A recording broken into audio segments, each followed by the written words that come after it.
Okay, I think we're live on YouTube, which is great. Hope everybody's well. Can I see myself down there? Yes, I can. So we're good to go. We're good live. We're raring to go on this beautiful Monday morning here in Cheltenham, Gloucestershire. I hope you're all well. We've got 20 minutes or so of fun and CeMAP and mortgage updates for you over the next 20 minutes or so. So let's get cracking with what's been going on over the last few days, really, or week or so. The new year's getting going. The mortgage industry is ramping up in its usual style. A few award ceremonies already occurring, which just makes me laugh. Lots of kick-off meetings going on. Lots of things happening in the sector, which is great news as well. Lots of confidence. The buying market is confident, so that's the old-fashioned people buy homes and sell homes, you know, to keep us busy. That's beginning to ramp up nicely. Estate agents are reporting good figures, but they always do because they're very optimistic people, aren't they? I know, I was an estate agent for a few years. We always speak optimistically. So all is good for the sector. Now, I've got a couple of things organised for you on this live stream, a couple of topics. I want to take a look at some equity release ideas for you around drawdown versus lump sum. You know, what kind of advice do clients want? And I've also got some ideas for you around credit scoring. And I've got a couple of sales ideas just to kick you off with. So let's get cracking then with our first topic for you.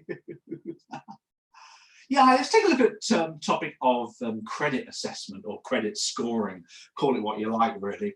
We talk here about credit. So let's put the title up here on my whiteboard.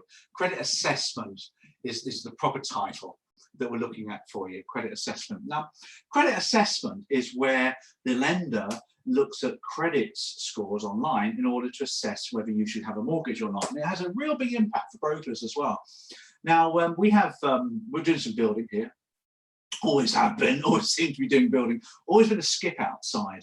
Now, a couple of days ago, one night, we were fast asleep and we were woken up by this bump, and somebody had been dumping their black sacks in our skip. People do, you know, it's out on the street. And anyway, I wasn't going to go out in the morning. My partner went out in the morning, the following morning, Shelley. She went out there and had a look through the black sacks, because she wanted to know who they belonged to so we could go and dump them on their drive. So she was rummaging through these black sacks, there's 4 or 5 of them in there, and eventually came across somebody's name address on a printed envelope with something inside it, which was a free credit card transfer your balance for 0% thing. And she found their name, their address. There was some other pertinent information about them, and I actually knocked on their door. Actually, I was very polite, and I said, "Look, you know, would you please come on and collect your bags from my skip?" I wouldn't dump them on there because people beat you up for that sort of thing, don't they? And anyway, the point was, if I wanted to, I could have cloned that person. Cloning is a big thing nowadays. Therefore, we shred everything with our name and address on it. People clone people, and they imitate you buying stuff, borrowing finance. And it's quite scary, but be careful of that because that's where credit assessments go. Now, what is a credit assessment? Well, I use Experian. I have an account called Protect My ID, and I know what's going on with my Experian credit situation. But way back in the day, back in the 90s, early noughties really, we used to use very old-fashioned ways of assessing people's income and ability to borrow. We used to write to the employer. We used to get bank statements, still do, of course, don't know why. We used to write to the landlord for a reference. We used to get all sorts of paper about what people did, and if they had previous credit, we would write to the person who ran the credit. Now, they've all gone over, of course, nowadays because we have it all online. And we have this thing called credit searches now. Now, the whole point about a credit search is you can go online to computer, and if you're a company, of course, you have an account with these things. So if you have an account, you can access the credit score of the people applying for your mortgage. Obviously, there's data protection, all sorts of things. And the whole point is you firstly find out whether the person's resident. And you look at to see if they're on the UK voters roll. Now, residency is a really important thing when it comes to applying for a mortgage. And if you don't have permanent residency, it's not confirmed on the voters roll, you could be in trouble. So you do need to make sure you do that. Go online and register yourself. Make sure your last 3 years' addresses are known as well, because the credit situation will verify that as well. Now, we use companies like Experian.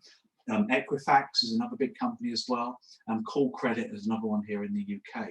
And then, as I say to you, have accounts of these people. So what does it show then when you go online? It's all very graphic now, and then just get a lot more information than you'll ever see if you sign up to one of these one of these services. First of all, they're able to see what kind of credit you've got. So let's just get a different kind of pen here for you. They're able to see what kind of credit you've got, whether you've got some loans, HP, credit cards, whatever it is. Unsecured lending is what they're looking for here. And it takes a look at the performance of your credit as well. So have you been up to date? It actually has lists of all the payments made on your credit, and it will tell you whether you're in arrears or out of date or something on your mortgage or credit as well. So it's pretty heavy stuff. More importantly, it will tell the lender about any defaults, any countercourt judgments, any judgments, and defaults. We call them defaults now. Now the key one there is 6 years. It only gives you information for 6 years. So theoretically, if you've got some old stuff and you don't want to tell them, you don't have to, but you do have to be honest on the application form, of course. It'll indicate bankruptcy as well. If you've been made bankrupt, again, in the last 6 years, bankruptcy, it'll tell the lender about that as well. So it does give a lot of information. It also gives you associates, any financial associates you've been connected with.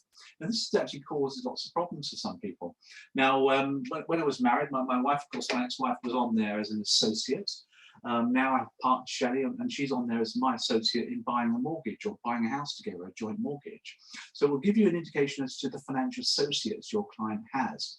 And if those associates have not been too clean on their credit, it could cause problems as well with your credit score, and it will do. So they have to make sure that some people that share flats, for example, share houses with somebody that's not married or connected to them, that will be a financial associate if they've got some kind of joint arrangement, like a joint credit on a phone or joint credit on a council tax or something like that, because it shows all these things up. Other things to be aware of that come up in the syllabus, really, payday loans, yeah. If there's any payday loans on your credit search, be aware. A lot of lenders, particularly the vanilla lenders, will kick it out. You may have to get a specialist lender to handle that one for you. Payday lending is a danger sign for lenders. They look at you as having a last resort. You're having to borrow the money from a payday financing company, which causes high interest rates and low terms. It means that you're in trouble, and a lot of lenders will kick out your mortgage straight away if you've got a payday loan, or evidence of a previous payday loan as well in the last 6 years. And don't worry as a broker, there are lenders that will deal with people like that. There are, they call it adverse, they used to call it subprime, didn't they? That has a bad rap. There are lenders that will deal with this. And there's a lot of people whose credit situation is not as rosy as it should be, and therefore they would have problems borrowing. So there are lenders that will handle that now, more and more now, as especially lenders start to look for new areas to lend their money as well. What does it produce for you? Well, ultimately, we need to be aware of what we call credit scoring. So let's put a little target there for you. There you go, that's my little target. Credit scoring. Now, credit scoring is what lenders will use to assess your case, because each of the Equifax or Experian people give a score, a point score, between only sort of 100 to about 999. Each of those scores indicates the quality of your credit, and you can have like a very poor score, and if you go online, it gives you kind of like sort of a detailed thing there, so like a sort of a graphic. So very poor, you can have a poor one as well. You can have a fair score, a good score, or an excellent score, depending on your credit score. And depending on your score will determine what kind of lending you can get. And there's a great commercial on the telly, which has this lady in a flat, real dingy sort of bed sit. And on the thing, it's got her credit score, which is like something like 200 or 300, quite poor. Now, it suddenly says it clicks where the credit score goes up to say 300 or 400, and suddenly she's got a bigger flat that she can buy. Then it goes up to 500 and a bigger flat, and 600, even a bigger flat as well. And the husband turns up and everything. The best bit is at the end when she gets like an excellent score, and she's got this beautiful condo, and the husband gets kicked out, and the dog gets brought in. And so that's luxury. That's what she's achieved, because she's totally independent. I like that commercial, really clever. Now, the point is, though, the higher your score, the better the credit you'll get. The better the interest rate, the more availability you get, the more options you have. And as we go more and more automated, in other words, less of the manual underwriting, more of the automated underwriting, then you'll find this credit score will determine your client or your particular credit you're going to get. What does it use to give you a score? Lots of things. Naturally, they look at things like your age, your income, your job, your debts you've got, how many outstanding debts, your bank account, how you maintain your bank account, do you go withdrawn, do you keep above your overdraft levels, any unused credits is quite a good one as well.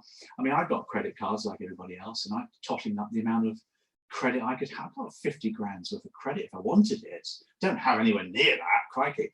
But if I wanted to, and that's quite a good thing, because obviously credit card companies think I'm not a bad deal, really.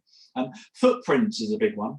Every time somebody searches your credit record and puts what they call a hard footprint on it, in other words, they've done a proper check, you're applying for credit somewhere, so they've done a proper check on you. These footprints get jotted up, and the more footprints you have, lowers your score, because you're trying to apply for too much credit. So that's the whole point behind it. Your experience with debts is a big one. If you've never had any debt, for example, because you haven't, then your experience will be quite low and your points will be quite low. So somebody just leaving university, for example, with very little debt or credit score debt, will have a low credit score because they've never had experience of handling credit cards, unsecured lending, mortgage lending, that sort of thing. So all these factors come into account in determining your credit score. Now, I don't know what credit score the fellow had who dumped those 5 bags on my drive, but I'll tell you what, he did that night pick them up, because the next day they were gone. So, you know, I think a bit of conscience got the better of him. And he should be careful, actually, because if he starts leaving stuff in his black sacks, people will clone him. And that's scary stuff. Don't go there with that one. Make sure you don't put into your black sacks any names and addresses of you and any confidential information like dates of birth, stuff like that. Because people will clone you and they will apply for finance in your name, and you'll have another credit score from somebody else who's obviously defaulted because they're not going to pay the loan, are they? So be careful of that one. And chap returned those stacks. Quite a funny story, I don't know. Hope that's been useful. Bye. Hey, there we go. Hope that's been good for you. So a little update there for you on credit assessments. All good things, really. I want to move on now to another couple of topics for you.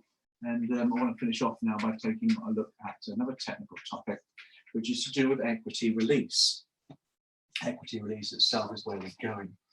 Now, for those of you who know the marketplace, equity release is taking off big time.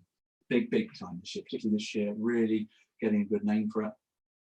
I'm just drinking my cup of tea, by the way, because I can and I want to, I'm thirsty. Nationwide did a great advert the other day on TV. It's this old couple chatting about the perils of equity release and why they're thinking about it. Nationwide and other mainstream lenders now coming into the market, which is great to hear. Great to hear. Hey, let's take a look at the topic of equity release. I want to talk about the retirement spending smile. So there's your topic for you. The retirement, so we're talking here about retiring. We're talking about the marketplace for equity release. We're talking about spending, because that's what people do with their equity release. And we're talking about smile here, because that's the concept that we're looking at, retirement lending smile. Now, the whole point, of course, about retiring is that you can smile, can't you? Because, you know, there's a picture of our friend there, a big smile. Da-da-da. You can smile when you retire because you've given up work. You don't have to get up on Monday morning. This morning, my alarm clock went off at 6:30 a.m. How bad is that? Because I'm at work, I don't mind. But when you're retired, you don't have to do that. You can have fun. You can go and see your grandchildren. You can go on holiday. You can go walking the dog. You can do anything you like to. Therefore, people get advice around that smiling, don't they? But when it comes to equity release, of course, you do need to get advice on receiving the right amount of money. And a guy called Kit Kes, I think it's pronounced that way, Kit says possibly, the American dude, came out with 3 phases of retirement. And I've got these for you here on this little graphic. Here we have the 3 phases of retirement. Now, for those of you listening to the podcast, obviously you can't hear that, you can't see it, can you? But you can hear me talk about it. There's 3 phases of retirement known to researchers. The first one is what we call go-go, G-O-G-O, go-go period.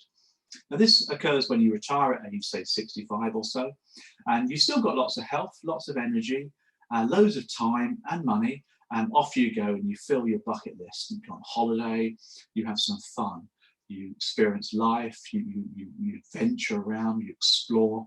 You've still got your health, you've still got your physicality, and that's called the go-go years. Then you have what's called the slow go. That's S-L-O-W, go years.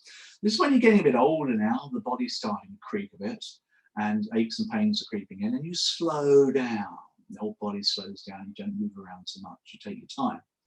And finally, you have your no-go years, that's no-go years, where you decide to, just relax and, your health's gone, you need healthcare, you need somebody coming to look after you, you need to make sure all is good, really. That's known as your no-go years.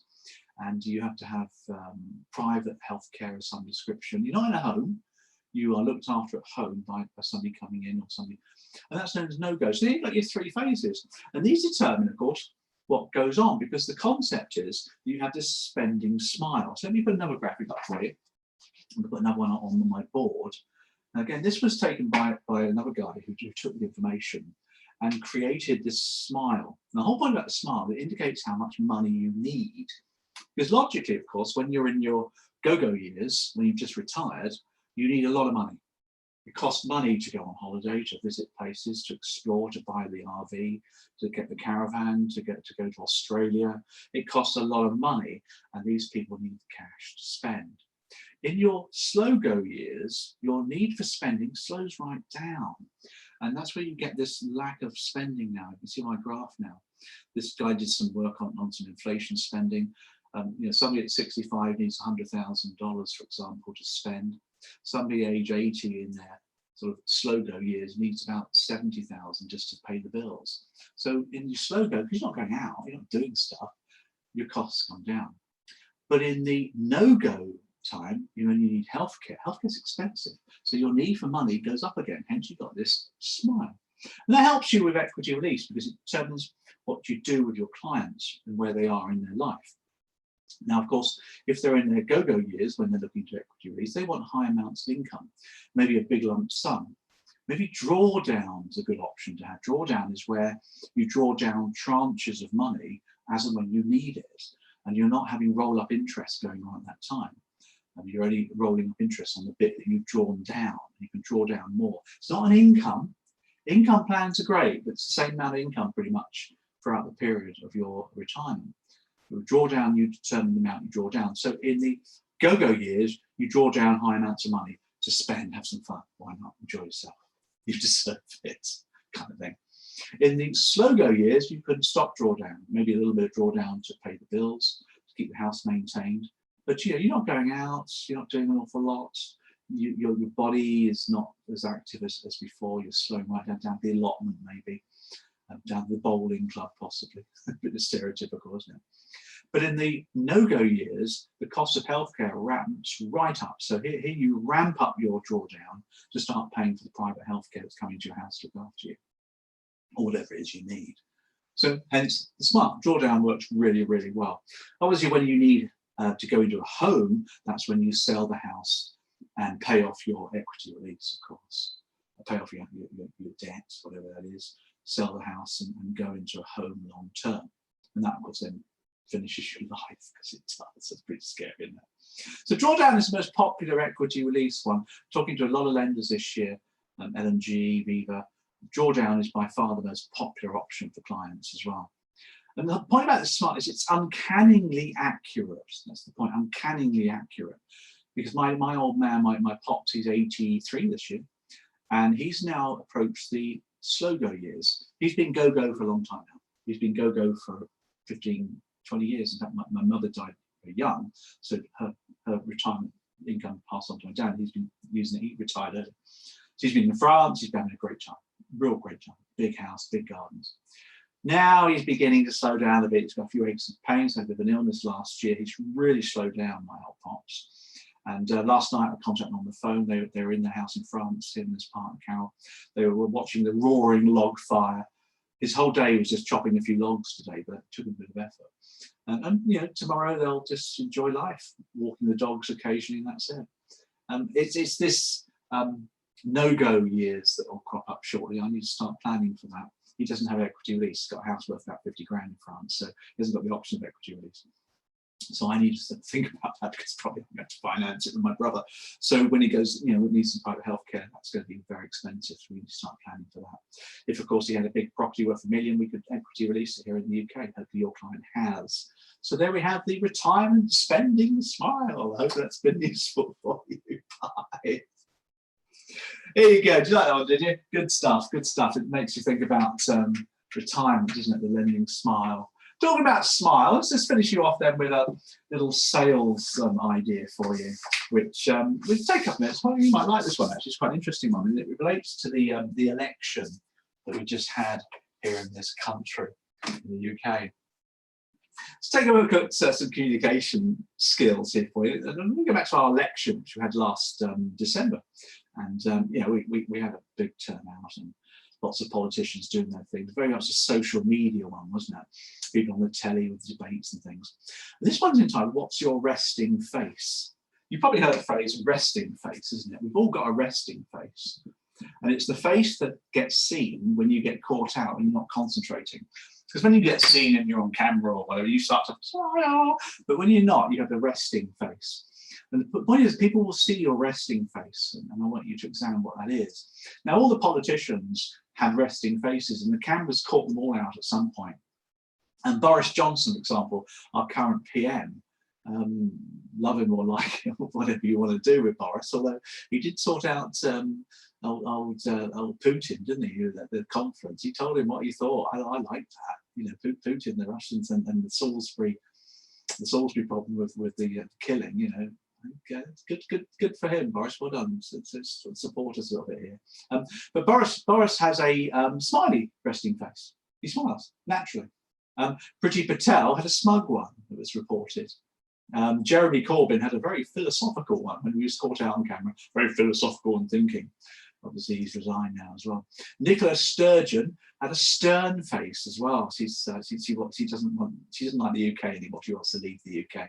She has a stern face, does Nicola, and her resting face. And Joe Swinson had a pained expression. Yeah, everybody has these resting faces. Now, the point behind this very short sales tip is, what's yours? What's your resting face? So if a client sees you and they're in the reception, maybe they see you through a glass window and you're looking really miserable or angry or mean, first impressions last, and resting faces people take on board, don't they? You can see them on buses, can't you? Everyone's got their resting face on the bus. So what's yours? If you don't know, ask a friend. Ask somebody that you can trust. They'll tell you what your resting face is. And just be aware of that and maybe try and change it if it's not a good one. First impressions last. I wonder what mine is. Maybe you can tell me. I think my partner told me it's a bit miserable, so be careful about that one. Just a little sales tip for you. That's been useful. Enough of that. We've come to the end of our live stream, 24 minutes or so that's good news.